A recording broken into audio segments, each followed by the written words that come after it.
Good morning. Welcome everyone once again to the Spanish Breakfast Show live on YouTube Spain. I'm Skatz, and in today's show I'm talking to a British estate agent live in Malaga to find out the answers to lots of your questions about looking for and buying property. And as usual, you can ask your questions right now in the chat box below or on that side, or if you're not watching live, you can ask in the comments below. Either way, we'll get you some answers. And my lovely wife Liz is looking in and will be on the chat under the name U2 Yoga. So she'll be keeping an eye on the questions and giving you the benefit of her wisdom too. So without further ado, let's meet my guest for the day. It's Darren from Equitas. Good morning, Darren. Good morning. Thank you for your time and expertise. It's a pleasure to have you on the show. Likewise. Yeah.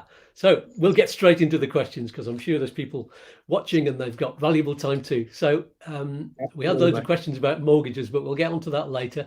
So first of all, what's the buying process? How long does it take? And is it longer with mortgage than cash?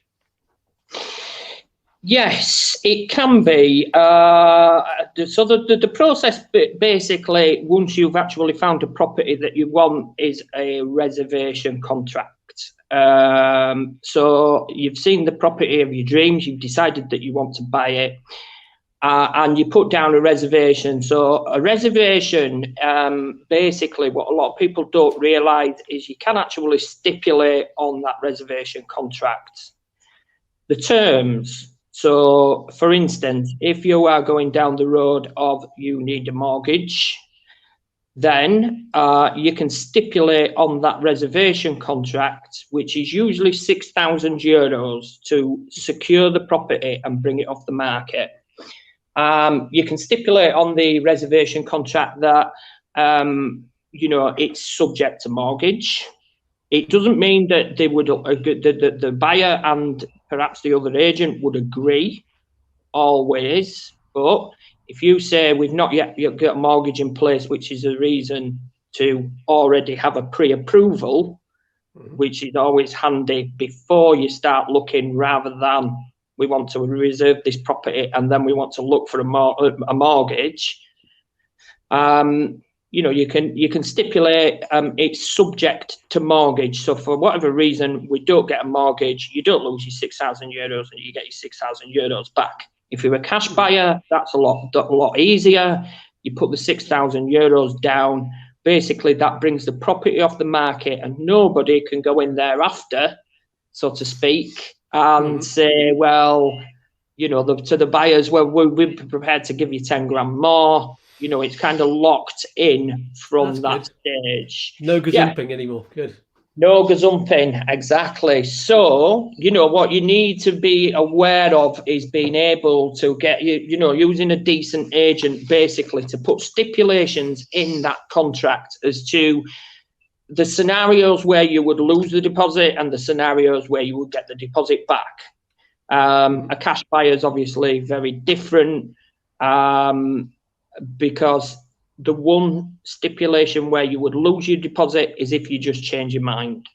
So if you say, we've changed his mind, we had a rush of blood, and we've seen another property, and then you back out, you do lose that deposit. But if you've got a proper reservation contract, everybody knows where they stand. So that's an important thing, because it's a little bit of pressure out here from the agents to sign a reservation. You've got to lose the property. And a lot of the time, there's not these conditions that are stipulated. So that's the first stage, basically. If you need a mortgage thereafter, then you have to do that. Normally what happens after you've done a reservation is 1 month after you have what we call a private purchase contract, which is usually 10% then. 10% of the value of the property, and then you've taken it to the next stage before the notary, basically. So there's a lot of that. Is it true that is that the holding deposit that that when you've paid that, if the seller pulls out, they have to pay double? It gets bounded about a lot, this, and it is true. It is true, but that needs to be stipulated in that reservation contract. So that contract, it's a very simple reservation, with caveat 1, 2, 3. So yes, by rights, the seller can't back out, but it needs to stipulate that if the seller backs out, then you get your deposit back plus another deposit, so to speak. So they have to pay double, which stops them backing out of the sale as well. Yeah. So it is true. Is that the reservation deposit or the second one that you pay, the 10%? No, that's the reservation deposit. So basically, if you put £6,000 down and they backed out, then you'll get 12 back. But it would actually need to be written in the reservation contract for that to be the case. So that's everything. So the private purchase contract's usually 10%, but this can be stipulated as well. And then basically it rolls on from there. Valuation survey, if you decide to have one done. And then you basically get a date at the notary, your lawyer and the seller's lawyer sort this out between themselves. And then at the notary, you go to do the final payment, you get the property deeds, and the property is then yours. Perfect. Is it good to get a survey then? Is that normal in Spain? It's not as common as the UK. It's not as common as the UK. We would always advise to have one done along with a valuation. So between sort of 300 and 800 euros would be sort of like a price depending on which property you're buying, which will include both the valuation and the survey. They are not as common as in the UK, but what tends to happen out here is the property itself, you're having a survey done, on your particular now private property, and the outside of that property is the community, and it's the community's problem. So say, for instance, you've got an apartment that's in a block and that block has got subsidence. Yeah. That's a problem of the community rather than, the individual that owns the property, if that makes sense, which is why you pay community fees. Now, if there are problems and the community needs to spend money, your community fees can go up. So it's always handy to have a survey as well, just in case there's movement in the entire block, which could be a deciding factor on, well, is this going to get sorted anytime soon? And is it going to increase my community? The entire community's community fees. So we would always say it's not a ridiculous amount of money to get a survey done, that it's always beneficial. Brilliant. And did you say how much that cost? It depends on which property you buy. A survey, obviously, on a villa is going to be a lot more than it is for a studio, but sort of between 300 and 800 euros, and that'll include evaluation as well. Perfect. And what about the agency fees? Because there's a whole set of fees, aren't there, when you're buying? Agency fees from a point of view of the actual estate agent. Sorry, do you mean? Yeah. To buy, nothing. I think there are a couple of companies out here that sort of, they charge a fee, a finder's fee. So you pay and they take you around and they work endlessly trying to find the property of your dreams. But that's what all estate agents do here anyway. Mm-hmm. So there should never be an instance that you're paying the agent for anything. So basically, the agent gets paid from the seller. So how it actually works in Spain, not everybody's aware of this. You work on what we call a multi-listing system, and all agents sell all other agents' properties. So we've got access, as do all other agencies, to a portal that shows all the properties. And even just in this area, sort of Malaga, there could be sort of 20,000 properties. Wow. That you can actually look at. Now, the beauty of that is that we can get into a system. So if Mr. and Mrs. Client say, we're looking for this budget, we're looking for a pool, we're looking for this area, we get to go into the system and say, well, agent ABC's got this and agent XYZ's got this. We've got this ourselves, or and you can look. Now, how it works is the seller of the selling agent. So we have to make an inquiry through the selling agent. So we register the clients and say they would like to look at this property. You arrange a time and you go around, and basically if the property sells, then we do a commission split with the selling agent from the seller. So there should never be an instance basically where a client buying has to pay an agent. The only scenario where it would probably be applicable to pay an agent is if sorting you out a mortgage. There may be a small fee for that, you know, like a brokerage fee for doing a mortgage. But from a point of view of actually buying the property, no. Nothing, no. I've heard of people doing that for renting a property, but not for buying. Yes, it's an ongoing argument that's going on out here at the moment. So basically, where a rental's concerned, you know, by rights, the seller should pay the agent. Now, that doesn't mean that is actually the case in Spain. Yeah. So there's probably agents everywhere got to watch this and go, oh my God. But the law is actually that the renter should not pay the agency a fee. But I would say that at least 95% of the agents charge a fee to the renter. Now, if you imagine that you're looking for a rental, and the agent wants 1 month's fee, so it's 1 month of whatever they're renting the property out. So they find you a property that's $800 a month. They say there's our 800 fee there, plus we want a month up front, plus 2 months security deposit. Then you know you're looking at sort of 3,200 euros that you've got to find just to be able to move in. Yeah. However, it is actually the rules that the seller pays the agent. The person renting the property out, should I say, pays the agent as opposed to. Do they just pay an upfront fee for that, or is it a kind of regular monthly amount? Well, it depends whether you're actually looking after the property or not. So, say for instance that you know, somebody instructed us and said, "Okay, we want to rent this property out. Can you find some clients for it?"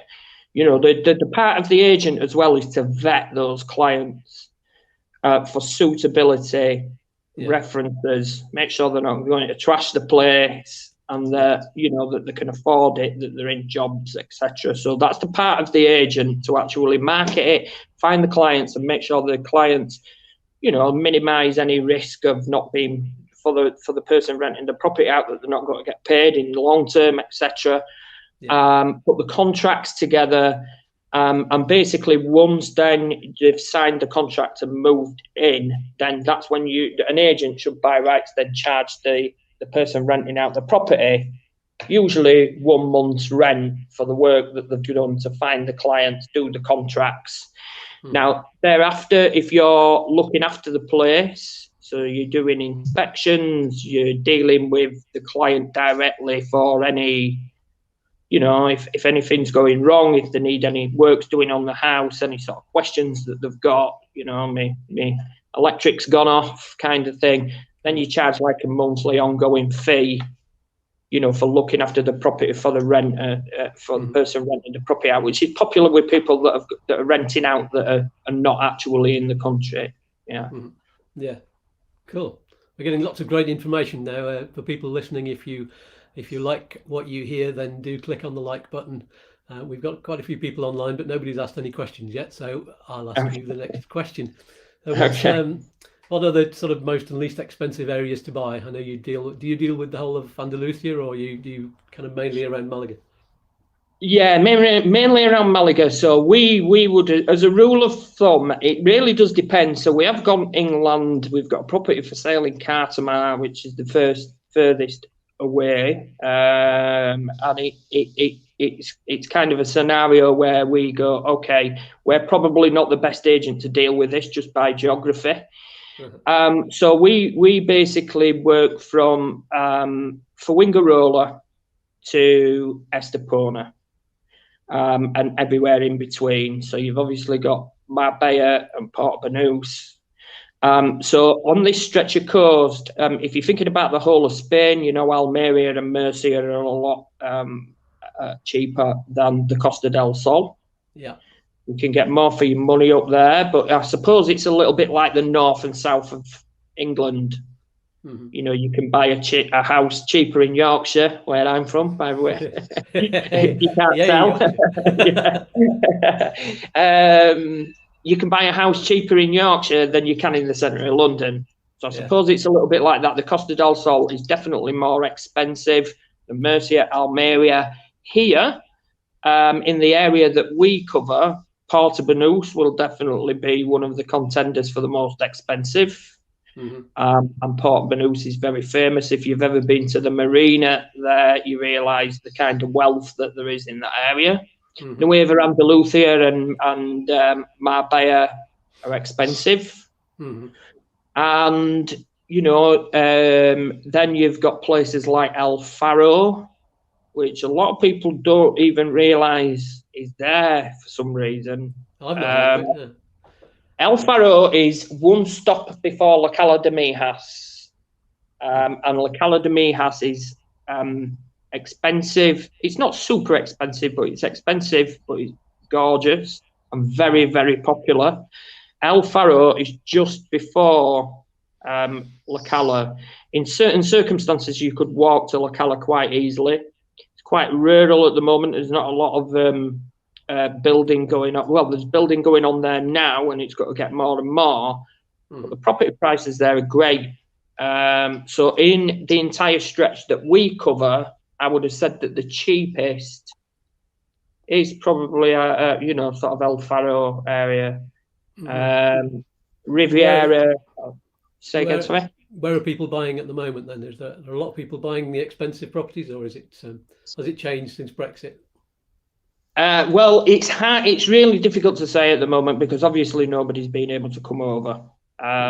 So the buyers that we've been getting have been people that live here already. Mm-hmm. And there's been no change really. You know, it's sort of 80-90% of people, it's sort of like a common theme. They want walking distance, transport links, the beach, the sea, etc. You know, so the criteria of the kind of property that they like is usually quite commonplace, and then other people want to go inland, I suppose. It depends how long somebody's been here, if they've checked out different areas, etc., etc. But it's very difficult to gauge at the moment due to obviously the coronavirus. Now, when the skies open, and hopefully, you know, they put Spain on the green list in the UK, it's got to be interesting to see the kind of people that are coming over and the kind of properties that they're looking for. Mm-hmm. But I would have said at least 65-70% of people have a budget between 150, 200, and they usually want as close to the beach which you could get, which is quite difficult with 150k. Yeah. I've watched The Place in the Sun. I know about that. Yeah. Well, it's quite tough. You've got to manage people's expectations, you see, because there's a lot on the internet, you know, and some of these properties are kind of whether they actually exist or not. And people watch the shows on TV and they think, you know, I can get that in that area. And it's not always the case. I mean, for a 2-bed that's very close to the beach along the A7 from sort of Wingarola down to Estepona is a little bit cheaper. But near the beach, you know, you're looking at least 170, 175, 180. There are some that are a little bit cheaper if they need a bit of refurb, etc. Yeah. But yeah, that's the kind of common property that we look for. Are we getting inquiries? Oh, we have a question now on the chat. Josie Gibbs, good morning, Josie. She says, what's the best way to transfer money to buy property at the moment? Through a currency broker. So we have inroads to currency brokers. Without a doubt, that is a lot cheaper than doing it through the bank. But also there are a lot of apps that are around now that you can do it. It's just I don't think that you can do a massive lump sum through those apps. I think a lot have a minimum of like £5,000 or something like that. But through a currency broker. So say for instance we have somebody that wants to buy a property, we would put them in touch with our currency broker. They would set them up an account, you transfer money from your UK account into their account, and then they transfer it and they give you the best rate that's on the market into euros. I would never suggest using your bank because they're not good. Not a good way. No. No, their exchange rates are awful. Yeah, bank to bank. No, and if you're talking about, putting over €500, that's one thing. But if you're talking about putting over €100,000, then it really adds up. You're talking about hundreds of euros extra. So a currency broker would be my advice on that. Yeah. Yeah, I'm very lucky. We live in Ireland at the moment, so when we move over, it's euro to euro, so it's going to cost absolutely. Just going to be looking for the best bank account, but I'll talk to you about that on another day. Okay. Josie's asking, it's not particularly a mortgage question, but when do you think people will be able to travel to view places? That's the $6 million question, isn't it? It is indeed, and the situation here is at the moment is, and let's just say that this is a very grey area. So it's been well documented in the UK press, that people have been put on a plane and sent back, even if they're coming to do with something with a property that they've already got or looking at a property. Now the law states, and obviously Spain need revenue at the moment. They're absolutely aching to get the Brits back and all other Europeans, to rent, buy, be able to deal with the property. So the law actually is at the moment that if you've got a valid reason, which could be that, you need to do something to your existing property or you're coming to buy property, that if the paperwork that you're given, so if for instance, we give you a piece of paper that said, this person is traveling, we're looking at this property that they're intending to buy, the law is that you should be able to enter the country on that premise. Now, the reality of it is that it's a grey area and it could depend on which person you bump into at the airport. One could turn you around on a 180 and send you back to the UK. Yeah. The other one could say, fine, no problem, yes, you can come in. So the law is anything to do with property or a property purchase, by rights you should be able to come, but it's by far from guaranteed, unfortunately. Yeah. And I would say, Josie, look at the Spanish rules as well as what UK is saying, because sometimes the UK have said, yeah, you can get in, you can go for your holidays, you can do this. But then you get to Spain and you realise that they've got laws as well. You just get turned around. Absolutely. And obviously you've got to go back, and then the UK, Spain's not on the green list yet. I don't imagine it'll be long before it is. Do you need to self-isolate? Can you take time off work, etc.? But I do, my feeling, which is a guess, is that it won't take that long for Spain to follow Portugal onto the green list. Yeah, absolutely. The more people get vaccinated, I think it's going to make it easier. There may be a vaccination passport. I'm going for my first vaccination today, so there's really? In Ireland, mid-50s now are going for their first vaccinations. So if it's and the UK are ahead of that, I think. So yeah, without a doubt, the UK have done phenomenally well, in my opinion. Spain were very slow to start. There was the whole EU fallout thing, and the fallout with the UK, but they're kind of motoring a little bit with it now. The statistics around here are very, very good. So whether or not these new sort of variants might have an effect, I don't know, but I imagine, Portugal's gone onto the green list. I can't imagine that Spain's going to be that far behind. And they realise that they need people coming through the airports, not just Brits, other Europeans, Americans, Canadians, Russians. They need these people here. It's a tourist country, so they're motoring to make that happen. So they're doing quite well now where the vaccine's concerned. That's good to hear. Yeah, I can't wait to get over myself. It's going to be October by the time we get over. But anyway, so we'll move on to the next question then. These are negative questions, really. What can go wrong when buying property? A lot can go wrong.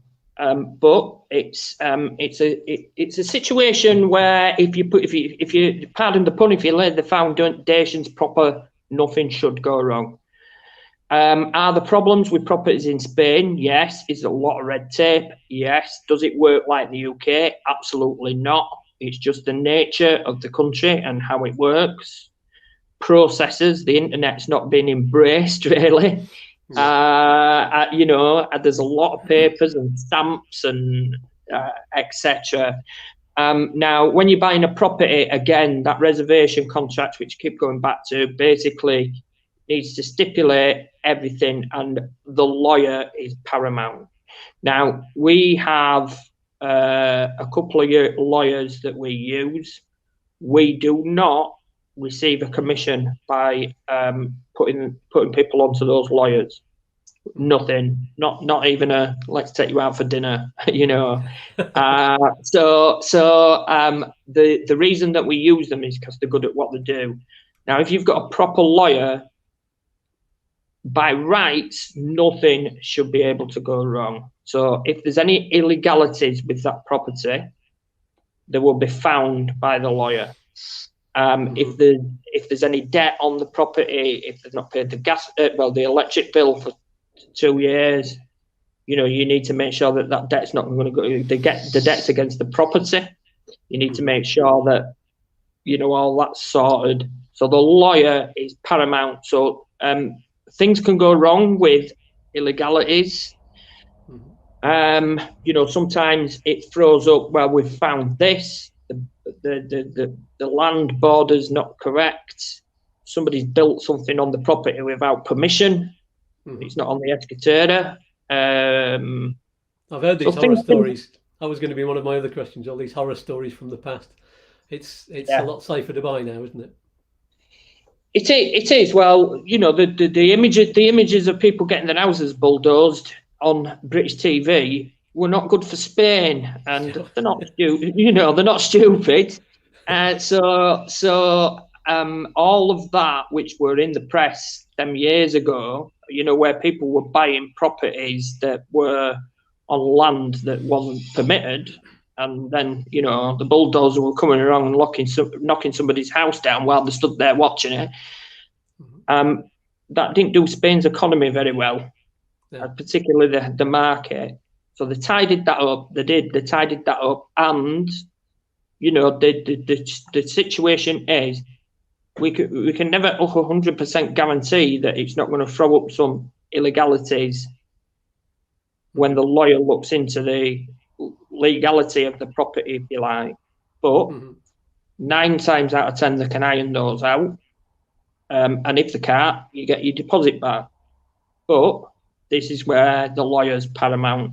That's what you're paying them for. You're paying them to find out these things and make sure that property is fully legal. So when they give you the keys at the notary, there's not going to be no unpleasant surprises down the line. So I would have said it's no different than sort of buying a property in the UK, really. If you've got everything right, just get a good lawyer. There you go. Absolutely, lawyer up. Yeah. So we're getting close to the half an hour mark, and I don't mind going on for a little bit longer. I don't want to make the video too long because otherwise people won't watch to the end. So maybe just a couple more questions. Sure. Let's say, what's your best advice for buyers?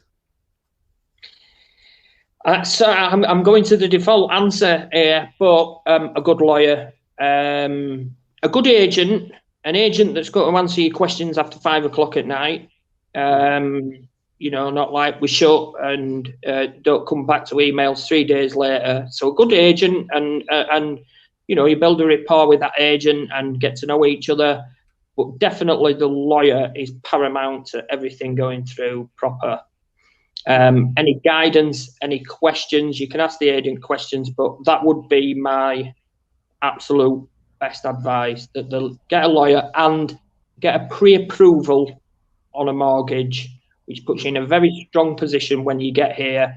You know what you can borrow, you know the price of the property that you need to look at, you know exactly what deposit's required. So a pre-approval of a mortgage, which is free. Pre-approvals are free. Yes, we'll lend you a mortgage.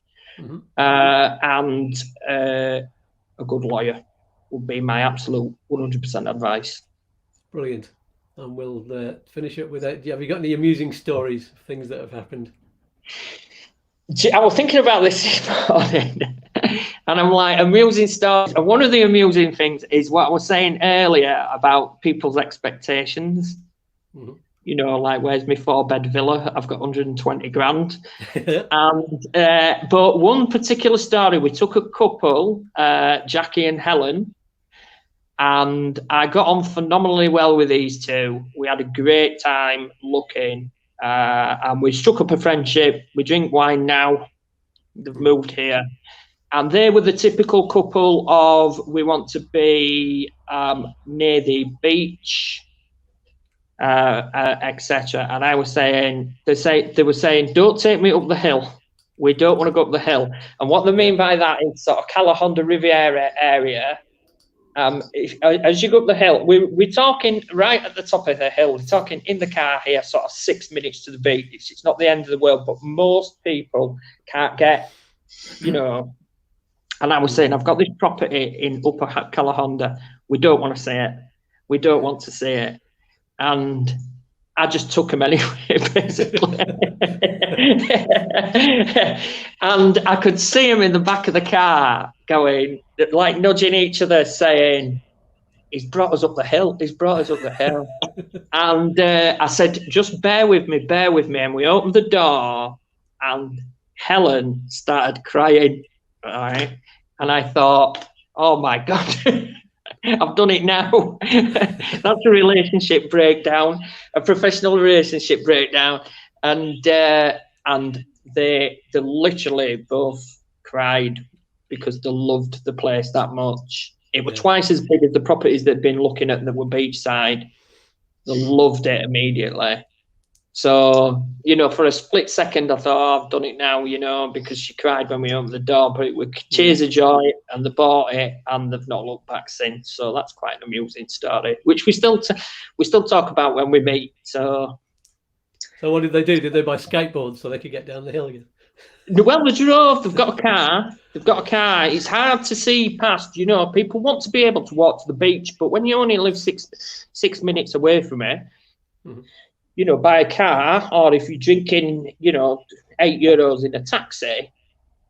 If you're coming to live here, I understand that if people are buying a holiday home, they want to be near everything. That's understandable. But if you've got to live here, being 6 minutes away from the beach is not the end of the world. And just being 6 minutes back means that you got twice the terrace, twice the size of the property for the same price. Then it kind of hits home. It's just trying to, because people have got a vision in the mind. They were in the UK when they bought the property. Now they've moved over here, and Jackie's got a job as a teacher, and the world's a wonderful place. Yeah. Fabulous. Well, I think we'll call time on that. Now, there are lots of other questions that I've got, and I'm sure there'll be other questions when I put this online. So, do you fancy coming back at another time and answering those? Without a doubt, yeah. Brilliant. I appreciate you having me on. Thanks, Skatz. It's brilliant. It's been I've had a laugh. It's been a hoot. Good. So good. We'll Anytime. say goodbye to you. Yeah, fabulous. So we'll say everybody say goodbye to Darren. Give him a big wave, and then we will finish shortly. So goodbye, Darren. Let's switch it over just to me, and see you soon. Thank you. So there you have it. As I said before, if you've gained some insight from this video, don't forget to click on the like, on the thumbs up, And next week on U2 Spain, we will be back with Chris from Upsticks, who's based in the same office as Darren, and he's our regular expert. So if you have questions ready, then join us next Saturday at the usual time of 9:30. That's UK and Irish time. Oh, that's 10:30 if you're already in Spain. And don't forget to check out the Liz and Skatz channel, which is we broadcast live on Wednesday evenings, and that's about our journey to move to Spain.